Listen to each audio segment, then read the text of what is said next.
Gandang gabi, kapiling niyo pa rin DJ B-Boy Bibo para sa ating BB Time tungkol sa mga usaping nakalaan para sa ilaw ng mga tahanan. Nagsasabi ko.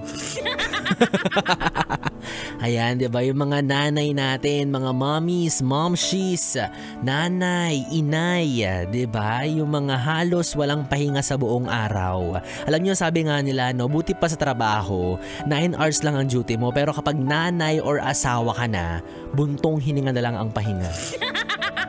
Diba? Kaya naman marami sa ating mga misis ngayong gabi malamang sa malamang ay nagpapahinga na, naghahanda para sa panibago na namang pag-aasikaso bukas ng umaga, no? Or yung iba naman nagising pa, nasa kabila ng lahat ng ginawa nila maghapon, may lakas pa rin para kahit papaano makabanding yung pamilya. Grabe naman yan si mother.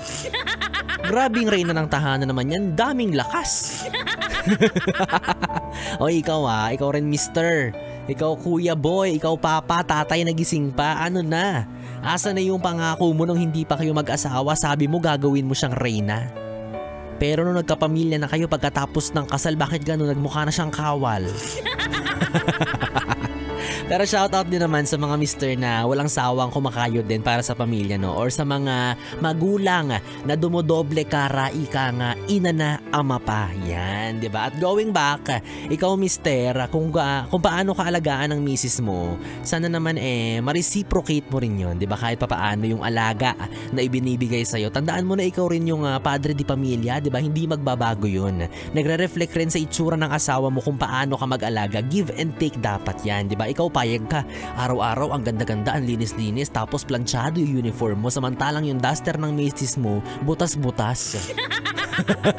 Manong bilhan mo man lang siya ng mga bagong damit, 'di ba? Mga bagong gamit, o 'di ba? Para naman na parehas kayong presentable, inaalagaan ka niya, inaalagaan mo siya. O 'di ba? Di mo ba alam na kapag nakikita ka ng misis mo, nawawala yung pagod niya? Napapalitan ng galit. Ayan, kaya shout out po sa mga magulang dyan na walang sawa at walang kapaguran sa pagkayod para sa pamilya, especially yung mga mother natin, yung mga nanay, no? Talaga naman nagbibigay ng unconditional love para sa kanilang pamilya na alam niyo, matuturing nga sila minsan na na mga madadamot. Ay, bakit kaya madadamot ang mga nanay? Madadamot hindi sa kanilang pamilya, hindi sa ibang tao, madadamot kundi sa sarili nila, 'di ba? Pinagdadamot nila sa sarili nila yung minsan yung kaginhawaan, 'di ba? Yung kaginhawaan na pa-relax-relax lang sana ako ngayon pero inaasikaso ko yung mga anak niyo, which is very good. 'Di ba? Pagdadamot na ultimo isusubo na lang niya, ibibigay pa niya sa mga anak niya, 'di ba? Ganun siya magdamot sa sarili niya. At sana dumating yung point, no, na kapag tayong mga anak ay lumaki na, makabawi-bawi naman tayo sa kanila, 'di ba? Sila naman yung or sarili naman natin yung pagdamutan natin para sa kanila.